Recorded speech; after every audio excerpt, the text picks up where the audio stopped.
Welcome to the first ever Dhane and Josh Show, where we will be... Hold on.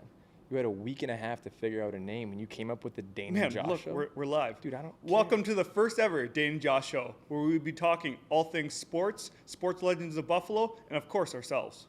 On today's episode, we'll be talking about the Bills, the Sabres, a big game against Halifax, and of course, our special guest, Pat Kaleta.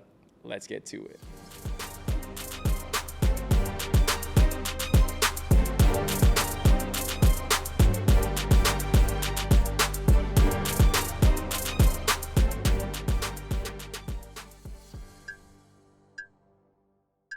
All right, how about them Bills, man? These guys look like they're on a mission this year. They're just gelling together. It just seems like a totally different team. Yeah, I totally agree. I mean, everything about Josh Allen, their offense, their defense, their special teams, obviously it stems from their coaching staff, and I think this is the year to do it. They have the right pieces, and I know it's still early in the season, but I think I saw something about their record this year. It's been first 10 win season since '93. Wow, that's huge. That's huge. So let me ask you this. What do you think their chances are of winning a Super Bowl this year, after Von Miller goes down and he's injured? I think it's really high. I mean, you got to think they beat KC earlier this year, which is huge. But that being said, they got over the hard ones, the humps, and I think this is their year. No, man, I totally agree with you. I think it looks different. It feels different. Obviously, prayers out to Von. Anytime you go through an injury like that, it takes a lot out of you physically, mentally, emotionally. Myself going through a knee injury, I totally know where he's coming from. But he seems like he's in a really good headspace right now. He seems super positive. And, sometimes big injuries like this can shape you as a person. So prayers out to him. Yeah, I mean, just to kind of go off that, I think though injuries are the toughest thing about being an athlete. In my defense, like obviously I've had injuries in the past, and again, he's handled it so good. Like coming online and saying, "Okay, I'm fine, guys. Don't worry about me. I know he's gonna be with the team. I know their last win, they FaceTimed him, and that's pretty cool to see." Yeah, and you really see what type of leader he is. A guy that's so selfless that in a moment where everything is just coming down in his life, he's able to really just spark a team and throw positive energy out into the world. I think that's incredible to watch, and it inspires all of Buffalo. Okay, real quick, let's change gears here. I got $1 million question for you. All right, $1 million on the line. Tre'Davious White is sitting in front of you, right? And you need to get a touchdown. All right, are you able to do it? And what's your move? I think Tre'Davious White is an unbelievable DB, but that being said, I think I will be able to beat him one-on-one. I think I'll do my patent stutter step. I don't think he's watched film on me. So that being said, I think it'll be close, and I think I'll have to make an unbelievable catch. But that being said, I think I'll be able to do it. Man, I think you're going home broke. I think he's gonna jam you so hard right in the chest, dude. He's a strong dude. Yeah, man. It might be pass interference. I might be yelling to the ref. Pass You're trying to get a flag for the TV. Yeah. I get it. That's incredible. And honestly, another great sports story this year is the Sabres.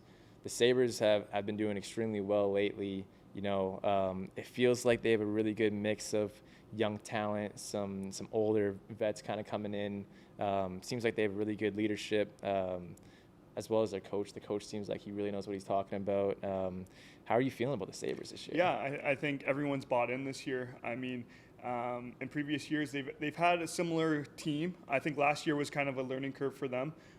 They're 1 year older. They're gelling a little bit more. Tage Thompson's playing, lighting it up at a high level. Yeah. And it's really cool to see. I think Buffalo in general is coming behind them and showing their support, and it's awesome to be in the arena with them. And when they score a goal, it feels like we're at Bandits games, so it's pretty cool. Yeah. Well, what's also pretty cool about that is, following them on social media too.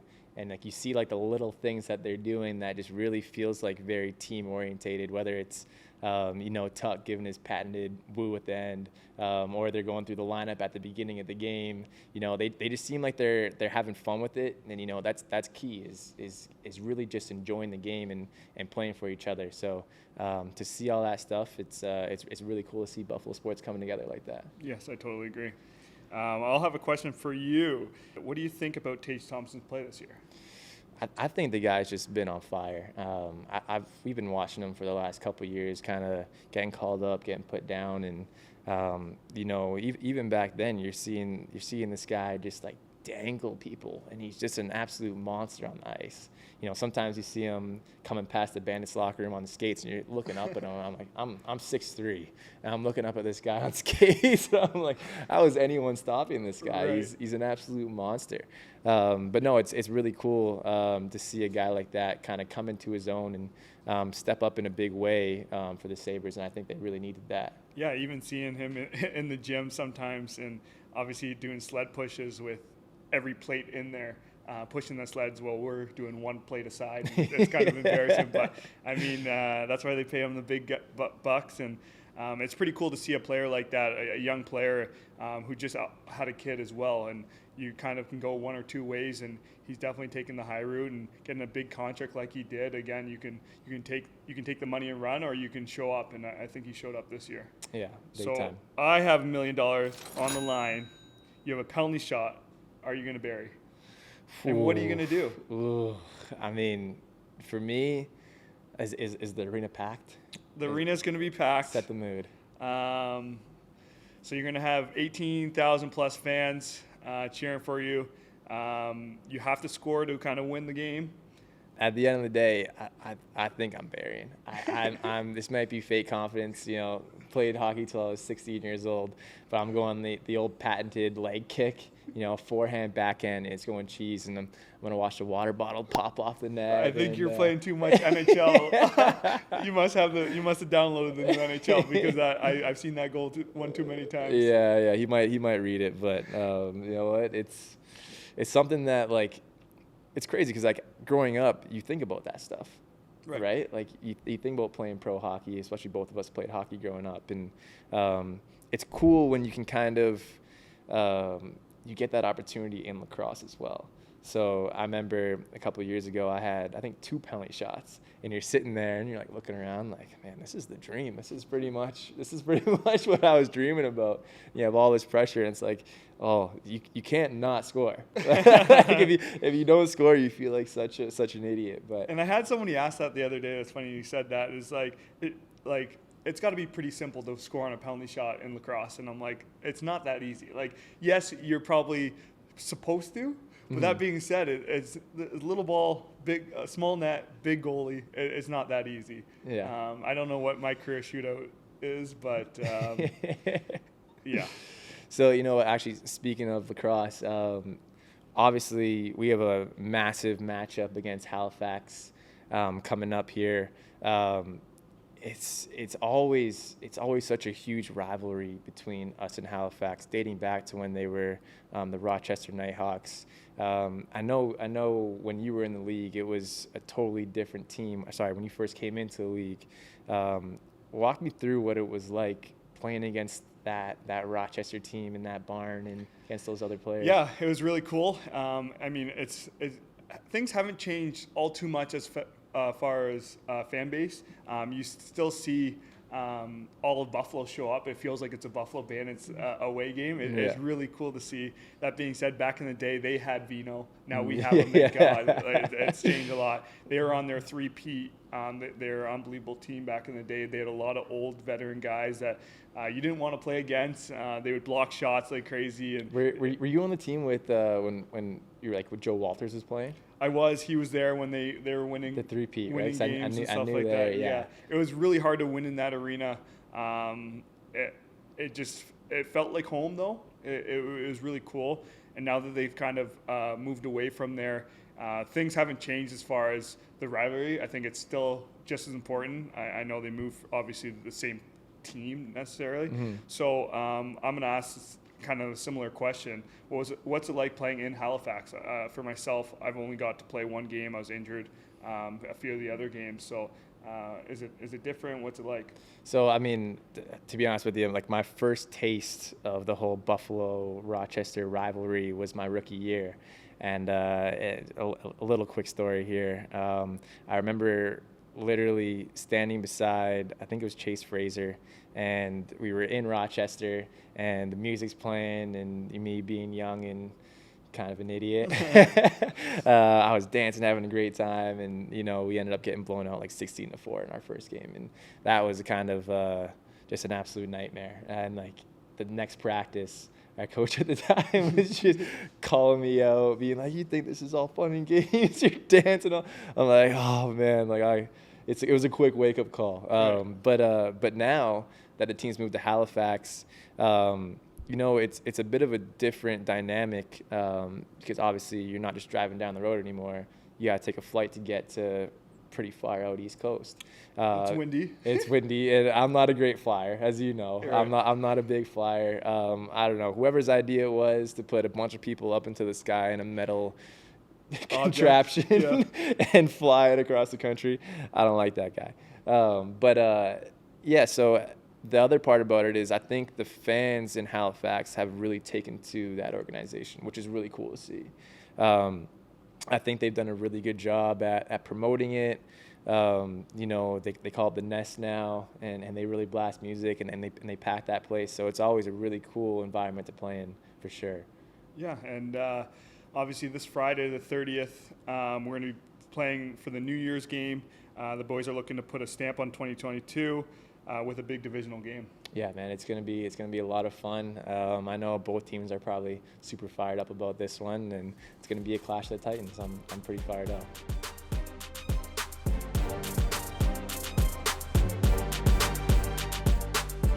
All right, welcome back. We have here the heart and soul of the Buffalo Sabres, a guy who bleeds blue and bleeds on the ice. 348 games played, 27 goals, 27 assists, total of 54 points.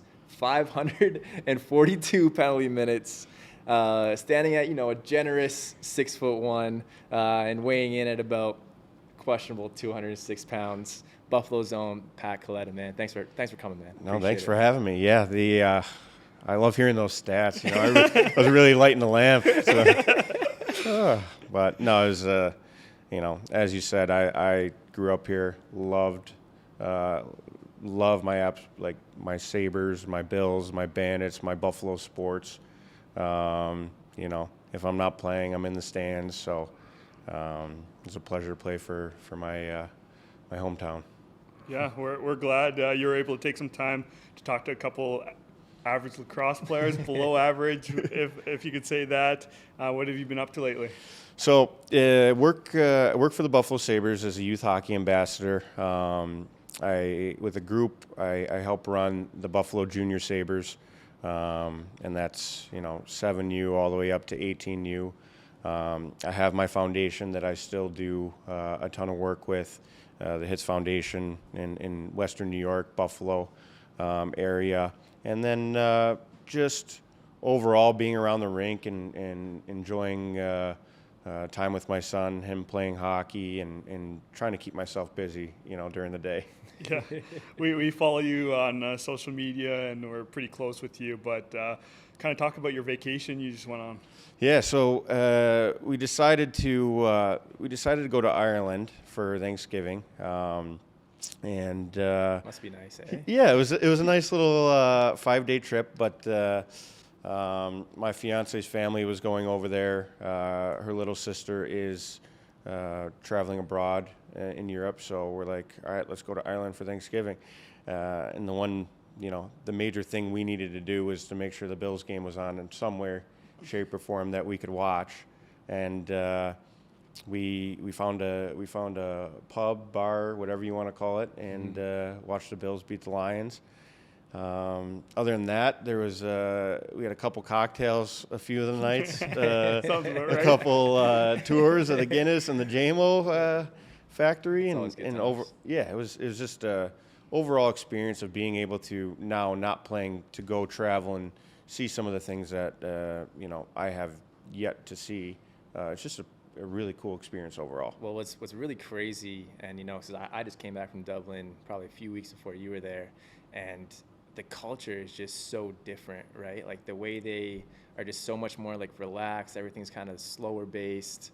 They're a pretty funny group over there. Well, even like you're like, the bars are open at 11 a.m. I'm like, am I going to a Bills game after? What's going on there? They're like, no, this is the way it is. You know what I mean? So it's just I enjoy it. Like when I played, even in the summer, I'm traveling so much during the season that in the summertime I want to stay home.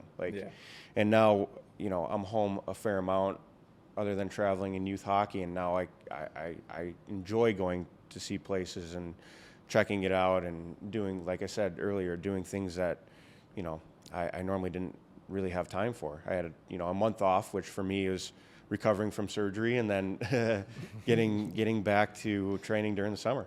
Yeah, we'll leave it. Last question about it. What was your favorite part about the trip? Like the Guinness tour. I liked, it's going to seem dumb, but I like seeing my picture on top of the beer. You know what I mean? Cool. Like I was just like, this is pretty. Which I'm pissed off because I did the same tour and I didn't get my picture on it. So he must have been getting some special treatment. Yeah, VIP over in Dublin. But no, that was cool. The Jameson tour was incredible. We went up and did the Game of Thrones tour as well, but. I think 5 days we did a pretty good job, but I think you could probably spend, at least a couple weeks there and check out, the cliffs and maybe the golf courses and things like that. But the 5 days was a great 5 days. Which is so wild because I had no idea until I talked to you after your trip that the Game of Thrones, a lot of it was actually shot out there. Yes. And I had no idea. And I'm a pretty big I know you're not a big Game of Thrones guy. No. We need to get him on board. But, dude, it's insane, and honestly, when you're out there, you can see it. Like the whole landscape is just so different and a really cool area to be. Yeah, and even in the studio, like you're walking in, and at the end of it, I don't want to spoil it for anybody, but at the end of it, you see the throne, and you're like, oh man, like that's cool. That was it. You that know could what I be mean? Me. That was I was like, so what are the if I jump over the railings and sit on the throne, like what's gonna be like? What is that? A year in jail? Or? No, but overall, it was a great experience. Cool to see things like that. So I don't know where the next trip will take me, but definitely checking some places off the list. Yeah, that's awesome. So we'll get into it. What did you want to be when you grew up? Was it always being played in the NHL? I know for myself, obviously, it was something to do with sports, whether it be a sports reporter, a sports agent, or being pro athlete. But what was it for you? For me, I always, believe it or not, I always wanted to play for the Buffalo Sabres. And, you see baby pictures of me, and, I'm repping the Sabres, mini sticks, shirts. Unfortunately, some tracksuits that maybe my grandparents have gotten me. That's a good look. Yeah. But I always wanted to play for the Sabres, and as funny as it sounds, I'm sure you guys have dealt with the same thing that, especially being from Buffalo and being from Angola and going to, Lakeshore High School and middle school and growing up. Saying that you want to play for the Sabres, people are like, yeah, okay, whatever. It is what it is. Or as you get older and you're playing hockey and you're like, you have a lot of doubters, right? And the special people, I think, that accomplish their dreams have something in them that use that as motivation, use that as fire, right? So I always, brought that. Whereas, the negativity, you're never going to play for the Sabres. Okay, I want to play for the Sabres. And for me, it's a little bit different where, I had to move away. I played in the OHL. I turned down the national program for Team USA to go play in the OHL, and then ended up getting drafted for the Sabres. But for me, it was obstacles are in the way, right? You're going to have to persevere. You're going to have to work hard. You're going to have to do all that. But in my belief and what I teach, my boys now too, is if you want something so bad, nothing will get in your way. And if something does, for me, I moved it physically, right? So you guys are in the same boat as I am in Buffalo. Like, we're living proof of, yes, if you want something, go and get it. If you want something, it can happen, right? And I think we're going to start seeing more and more of that, and I'll speak on the hockey side of things, more and more of that in the hockey world, especially in Western New York, where, we're starting to make some noise here. Yeah, awesome. Big time. And you know what? Honestly, like, to get to where you are and where we are right now, obviously at the end of the day, like, you have to have people that you look up to, right? So, like, growing up for you, who was that one person that, like, you looked up to the most? My favorite player was Mike Pekka, right? Yeah. So I guess you can see a little bit, right? Like the physicality. But I always loved his game. He could play power play. He could play penalty kill. He could knock the teeth out of your head. He could do whatever you need to. He was a captain. He was a leader. And that's something that really, I didn't go after the high-end goal scorers. I liked Mike for what he represented and how he played the game. And that's something that, I wore 27, in Peterborough, and I got to Buffalo. They gave me 36 because the trainer George thought he was funny and said I reminded him of Barnaby. But 27 was Teppo Numminen, right? So I stuck with my 36 and sort of, my mom and dad already bought jerseys, so I was like 36. You got to please the parents, that's for sure. Yeah. You kind of mentioned it, but tell us about the draft night. Like, you can go from OHL draft night and NHL night specifically. Yeah, so it works a little bit different, right? So OHL, basically I was at New York State camp, which is an evaluation to go to national camp, etc. And I found out that I was drafted in the OHL in the second round. And I'm like, great. I don't really know what the OHL is, but I guess we're going to learn, what it is. And the GM called me. We had a great talk. Jeff Toohey is one of the, I still talk to him a ton today. And what he told me, I firmly believed in, what he was telling me and how things were going to go and that sort of stuff. So I went there. Met my billet family, which is, some of the greatest people I'll ever meet in my entire life. Played. Fast forward, NHL draft night. I had surgery that year on my shoulder.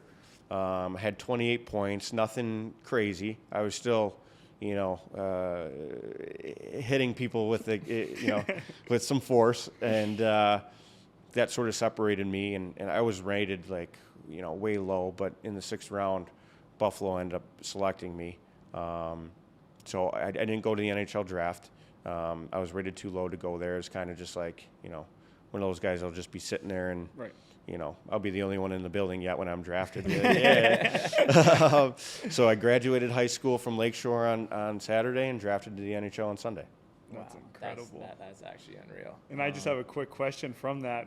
You said Peterborough. We have a few Peterborough guys on our team, and we consider it not the armpit of the Ontario by any means, but it was. You better watch what you're saying. Easy on the armpit. Well, Hamilton, Ontario is the armpit of Ontario, if you wanted to know.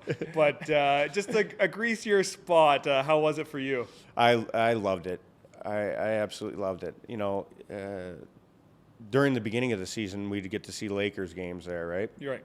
So they played there, and I knew a couple of guys from playing from the Bandits and stuff before, so I got to meet a couple of the guys. But Peterborough, as like an OHL hockey town, obviously it works like this everywhere. If you're winning and you're playing well, the barn's packed full of 4,000 people. Right. Yeah. And, towards the end of my career there, we won an OHL championship, and we had some good teams. We played with, Jordan Stahl, Eric Stahl. We had a bunch of draft picks on our team, and the barn was packed. And they treated us like kings as a, 17-year-old. That's awesome. So, which is absolutely insane. Because, yeah. I mean, even right now, obviously in Buffalo, you feel that kind of vibe where, not in every city that you go to do you get treated like a professional athlete, and Buffalo, you really feel that, especially as a lacrosse player. But I guess one of my questions would be I mean, obviously you were a very gritty player. At what part in your career did you kind of turn into that like quote unquote tough guy? And Right. like when did that happen? Were you always just like tough and wanted to hit everybody, or were you like maybe a goal scorer sometimes? So it's actually a really good question, right? So growing up, I had a knack. I was a goal scorer. When hitting started, I always had a knack of reading the play, and it's going to sound funny, but I could kind of strike whenever I wanted to. Yeah. So like if I seen a moment where I could light somebody up, I could do it. OHL, my first year, I was a second round draft pick, so I got to play as an underage year. So I was a 16-year-old playing with, I guess, potential 20-year-olds. I started off being a hitter. Like I was hurting people left and right, like plain and simple, right? Like I I don't like to hurt people, but I did by chance. Imagine dropping a 20-year-old. Yeah, that's what I mean. That's crazy. So as you get in the OHL, your first year you got to make your way. You got to make some noise to stay in the lineup. And as you're doing that, the game starts slowing down. You start getting the hang of how to play the game. So if you look at my OHL, I started off with like 16 points, 28 points, then all of a sudden 52 points and 7 in the playoffs, and then 51 points and 19 in the playoffs, right? So you kind of grow your game, develop your game as you're making your noise to make sure you're in that lineup, right? So Buffalo, I go to Rochester my first year, and I'm a healthy scratch the first 10 games. We're splitting the team with Florida. And Florida was not very good at that time, so they had a bunch of first, second rounders, which are going to play over me, who's a sixth rounder. So I waited a little bit, got in finally the game, and what's going to keep me in the lineup? Physicality, right? So I started doing the same thing as I did in juniors in the AHL. Yeah.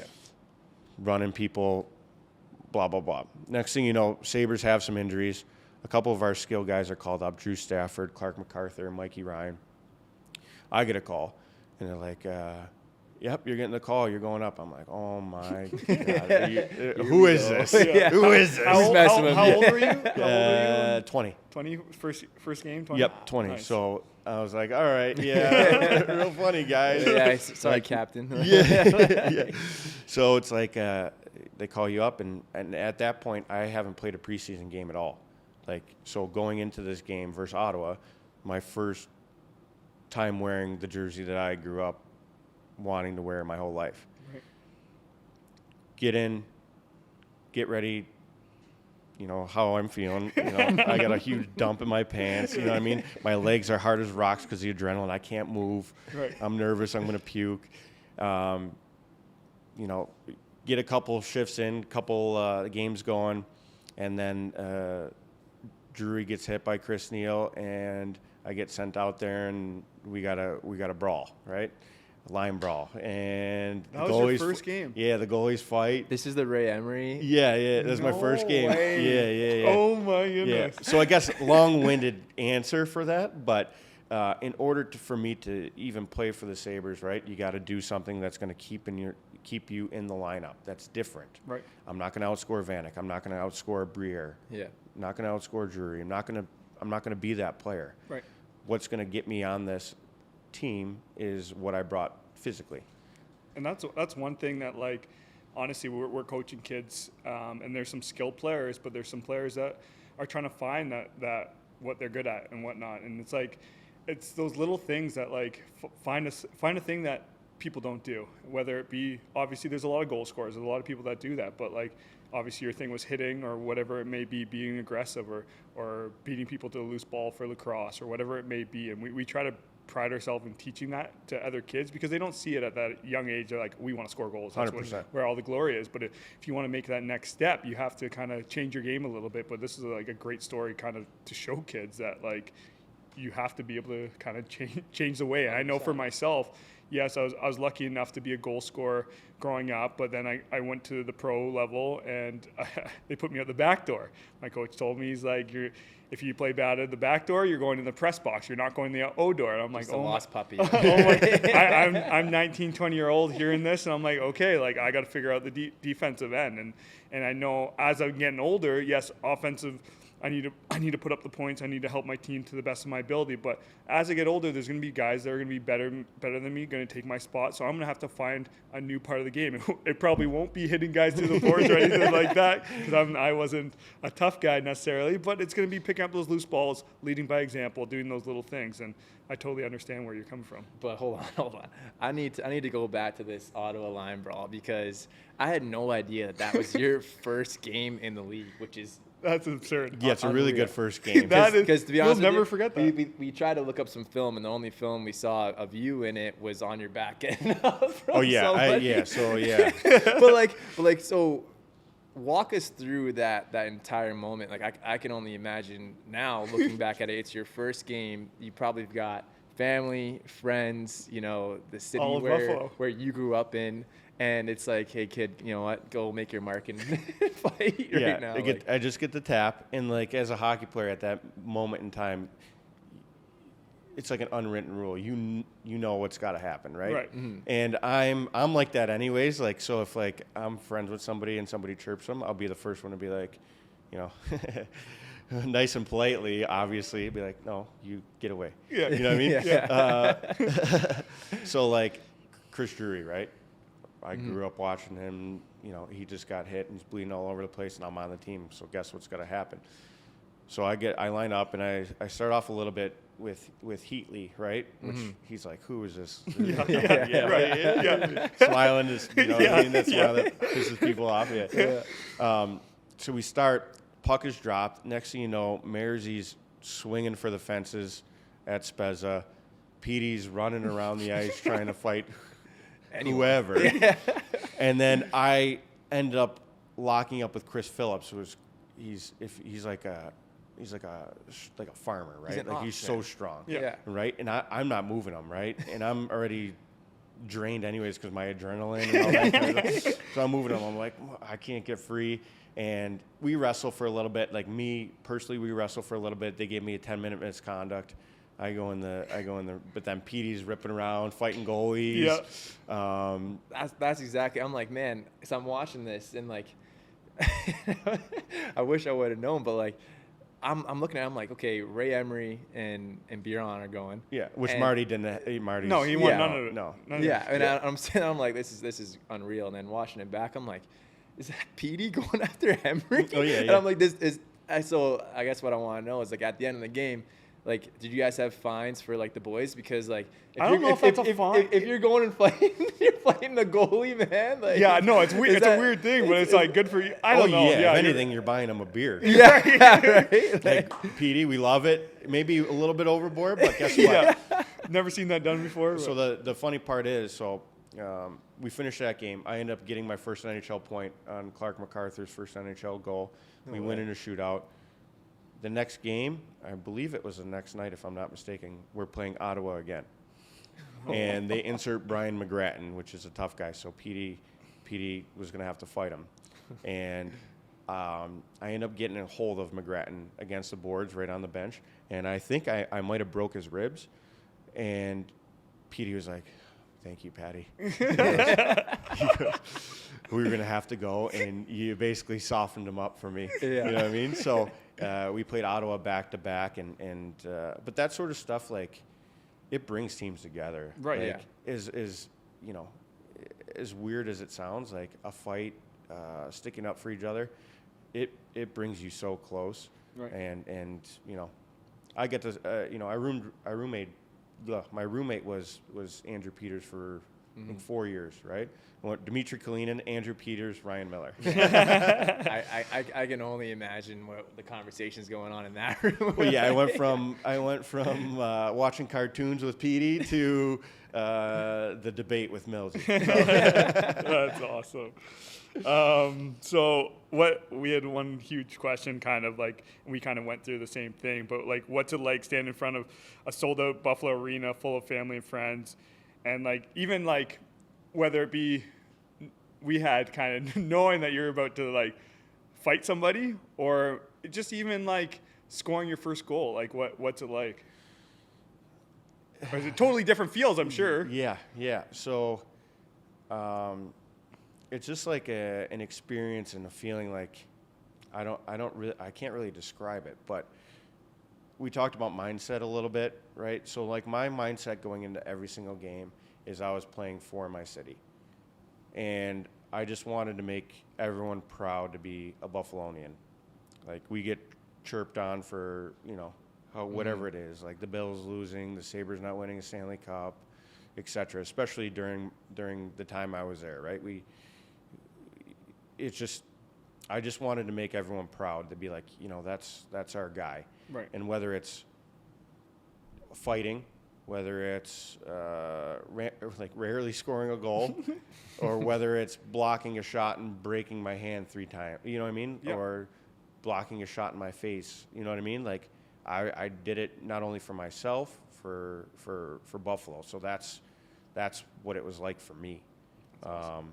And I didn't really feel like there was pressure, right? I wanted to make, everyone here proud, but as you see, like I really enjoyed it. Like I'm a guy that wears my heart on my sleeve, and what you see is what you get. If I'm celebrating after a fight, did I plan it? No, but guess what? It happened. Yeah. Did I, get suspended for some hits? Oh, well. You know what I mean? I did. I paid some money. I sat some games. I'm moving on. Yeah. So that's just how I feel, and the way I kind of went about things. Big time. No, that's no, trust me. I mean, but before I actually knew you, I mean, everything that I heard about you was just grit, kind of what I said earlier, the heart and soul of a team and really a city. So, it's been a pleasure. But kind of switching pace a little bit here, we want to know about like your hobbies and whatnot for like, because I mean, yeah, I know where this is going. I know where this is going. Because I mean, listen, we all have our different hobbies. I'm trying to get good at golf. It's not working very well. Dane's a big golfer. He likes to chirp me when I miss and mess up. But I got to know what are the hobbies? Yeah, why I play with toys. Yeah. Yeah, no, I get it. What's the deal? What's the deal? So the Lego thing, let's tackle that. Yeah. So the Lego thing started. I broke my hand blocking a shot. And around that time, David Beckham, they were talking about him doing the Taj Mahal. I don't know if it was during the World Cup or whatever. He was doing a Lego set, the Taj Mahal. I'm like, listen, what is this guy doing Legos? Like, this guy's like, an underwear model. He's got some supermodel wife, and he's doing Legos. I'm like, all right, well, I guess Pat can do it. So I went and got a Lego, and I was doing it, and then I'm like, you know what? It's actually not bad for therapy, because when you're injured, you're kind of pushed to the side until you get back, right? So you got to keep yourself busy, your brain going a little bit. So I started doing Legos, and next thing you know, like I had a bunch of them in my upstairs, and I'm like, okay, I'm running out of room. So, I talked to my dad, and my dad, he's like, hey, hey, idiot, maybe calm down on, buying Lego sets. I'm like, dude, you got to make me like a room or something, like a Lego room. And so I was away for a trip, and he constructed a Lego room for me, so I started putting them down there. And next thing you know, I'm tapped out of space. Like I just kept doing it, right? I had 4 hand surgeries, right? I broke my hand. I broke sagittal band during a fight. Broke my thumb. Tore my thumb in a fight. So I've been doing a lot of hand therapy, Right. and it turned into me doing Legos, right? But the ironic part of this whole thing is like, so I don't play hockey anymore, but people know me as the person that does the Legos, right? Yeah. So if I'm doing something like a hospital visit, right? Yeah. They don't know I'm wearing a Sabres jersey, and they're like, oh, there's Pat Kaleta played for the Sabres. What's going on? I'm like, hey, whatever. I got to say Merry Christmas. Like, you're the one that likes to do Legos, right? So it weirdly enough, it connected me to a younger audience to do even what I do with charities and stuff. Yeah. So I do Legos. I collect figurines like Star Wars. So I have a couple 1979 graded figurines.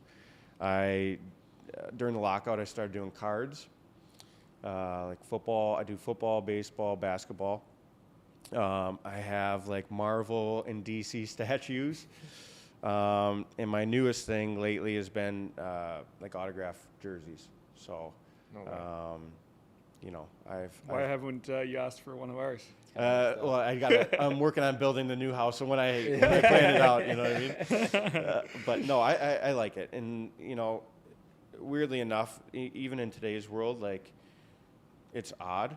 But if you were to go into high school and say, "Hey, who here likes to do Legos?" No one will put their hands up because they'll get made fun of, right? Right. And if they see me, a guy who's, you know, beating people up, I guess, and hitting people and being like that person, and I say, "Guess what? I like to do Legos." You know, Now all of a sudden some kids are shooting their hands up a little That's bit cool. more. It's okay to be different. Right. Like, it's okay. Like, we're, you know, as athletes, you guys know, you guys can make a difference in how you do things and the way you do things and in talking to kids and you know this, but if you can make a difference in one person's life, you've done your job. Yeah. Right? And the same thing, you know, goes from me and being a not 206 pounds, maybe like 215 now. Quarantine weight. 5'11". Yeah, we know how it You know, goes. retired athlete from Buffalo. I care. You know, I take pride in that. Nice. Whether it's you know, making a difference with youth hockey and being the ambassador of that, or you know, a school visit, a hospital visit. You know, these. You know, I'm still. You know, which is awesome. Like, tell us more about, cause like obviously we know you're very loyal to Buffalo. It's clear, you know what I mean. You so like, yeah, tell us more about like being that youth hockey ambassador with the Buffalo Sabres, and like what do you most enjoy the most about that? So a lot of my stuff is Learn to Play program for the NHL. So it's teaching ages 4 to 8-year-old kids, boys and girls. Not even so much how to play hockey, but maybe to skate a little bit, to stand up. But it's about loving the game, right? More fans in the game, right? So for me, I go into the rinks that I started in, Hamburg with Seneca, right? I get to go help kids and help the organizations that, you know, were there for me when I played. It's almost giving back a little bit, but loyalty is a huge thing for me, right? Mm-hmm. Was there a chance for me to try to go play somewhere else towards the end of my career? Yes. Did I choose the harder route staying here? Yes. But that's just me. You know what I mean? That's just me. I'm you know, I'm through and through, you know, blue and gold, red, white, and blue, orange and black. You know what I mean? Like, those are my teams. So, you know, the ambassador role, I think fits me perfect as well because I'm from Buffalo. I've gotten to play for the Sabres, and it's like I said earlier, it's living proof when I walk into somewhere. And granted, these are younger kids, but even for older kids, high school kids, you know, they get to see like, wow, okay, he played at the same rink I'm playing at right now. Yeah. You know, he was in the same locker rooms that I got dressed in too. Right? So why can't I do that, right? So I think it works well, you know, messaging-wise, and then for me, being from here and always wanting to give back to, you know, Western New York. Yeah, and just to kind of go off that, the business side, business side of the organization, like we were talking earlier about, like, just like obviously coaching at that level, obviously dealing with parents and all that stuff. Like, it's really cool for us to kind of see that side from you as well, because I know we want to take that next step to coaching as well. But also, like you said earlier, like, you see kids look up to you and now you're coaching them. It's like the coolest thing possible, and that's what we're kind of trying to do as well. Yeah, and like, you guys are still young bucks. You're not at you know, I a don't solid feel like 36, it, man. 36, 36. You know, it's something different. Like, helping kids to get to where they want to go is something that I take great pride in, but it's also like, what's most valuable for those kids is some of the things that you've learned and you've had to go through, right? So sharing that through your experience and being able to provide, you know, something that a kid will use to get them to that next level is almost like one of the best feelings in the world. Right. Yeah, that's definitely something special right there. Yeah. Should we start with our game? Oh, you're gonna be the first ever on the hot seat, we like to call it. It's pretty much just this or that questions. We're gonna rapid fire it off. You want to lead it off? You start. I have 2 questions that you don't know that I'm gonna bring in, and we'll go from there. You're gonna surprise me. Yeah. All right. So we'll start super easy, super simple. Car or truck? Truck. Cool. Snow or rain? Snow. Of course, being in Buffalo. Favorite holiday? Christmas, by far. I love Christmas. Really? That's awesome. Yeah, I love Christmas. That's good. Yeah. See, like I play with toys. I love Christmas. Yeah. You know what I mean? It's my thing. So I guess I'll give you another one then. Are you a panic Christmas shopper or early Christmas shopper? Early. Early? See, I'm early bad. too. I'm bad though. I'm super bad. Like I wait forever. Like Christmas is it's bad. I'm more of this going overboard where like. Right. You start early, you forget you got those things. Yeah, and you're yeah. going, I'm like, that's how I do it. You know, Yeah. he needs a little bit more. Right. You know what I mean? So. Yeah. This one's a bit of a tough topic. We're on the same page here, but we'll see. Smooth or crunchy peanut butter? Crunchy. Oh, let's go. Yeah, I got him into crunchy. It's just Yeah. like a little treat you get. I agree. So I started with smooth, and then since we roomed together on the road, we'd always get PB&Js, and I liked smooth all the time, and he would just grab crunchy all the time. And I'm like, this is so frustrating. And I hated it at the beginning. I was just so frustrated with it, and like now I'm like, I need crunchy. It is a treat. It's a Yeah, little treat. like you're eating a sandwich. You're like, okay, it's BB. Oh, treat. Cooking or cleaning? What am I cleaning? I'll go cleaning. Cleaning? Really? Yeah. Wow. See, I can cook. I thought you'd be for sure cooking over cleaning. No, I clean up. I have a fiance and I have a son, so I clean Yeah, up all fair the time. enough. Fair. Tacos or burritos? Burritos, Burritos. Nice. Comedy or horror? comedy. Comedy. So there's one like I'm pretty tough. you'd Yeah, say. you I'm don't a like tough horror, guy. do you? So in Pittsburgh, I made Nathan Gerby stay with me on the road because we were staying in a haunted hotel. And my thought process was, I'm faster than that little guy. That's smart. So if someone's going to it's going to be him first because I'm faster than him. You know what I mean? No, that's smart. It's genius. I'm the same way. I hate horror flicks. I don't know what it is. I can't remember what movie it was, but we spent some time going through like 7 of them in COVID, and I was like, why are we doing this? And we're all going to bed like hiding under the covers. Yeah, I had to, like, I'll watch one, and then right after, I'll be like, Disney Plus cartoons. Yeah, make yourself happy again. Yeah, smart. Right, gone. Okay, my next 2. These are the final 2. Jordan or LeBron? Jordan. Yes, Big totally Jordan. agree. Totally agree. Yeah, one of my buddies is a LeBron guy, and you know, we almost got in a fist fight. I would have dusted him. I get frustrated too. My brother's the same way. He Oh. likes LeBron. I'm like, stop. No, yeah, not even close. He doesn't understand it. Yeah, not that I'm old, but like, yeah, I understand Yeah, it. big Jordan guy.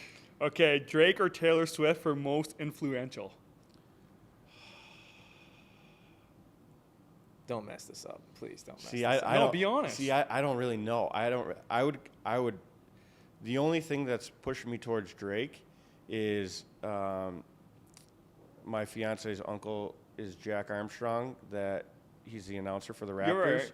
That's cool. So I would go towards Drake, but I don't listen to either one's music. Fair enough.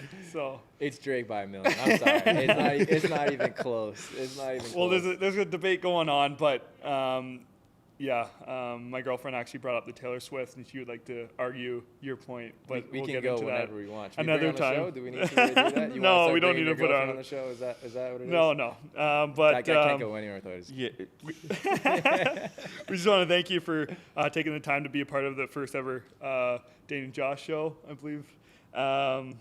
You've done so much for the city, and we obviously can't thank you enough. And obviously, kids look up to you. We look up to you. And for you to be our first guest, we're honored. Yeah. No, Thank thanks you. for having me. And remember, when you guys score goals, look up somewhere in the maybe 200s, maybe a suite every once in a while. I'll be having a beer watching you guys. Awesome. Perfect. Thanks, man. Thank you. you.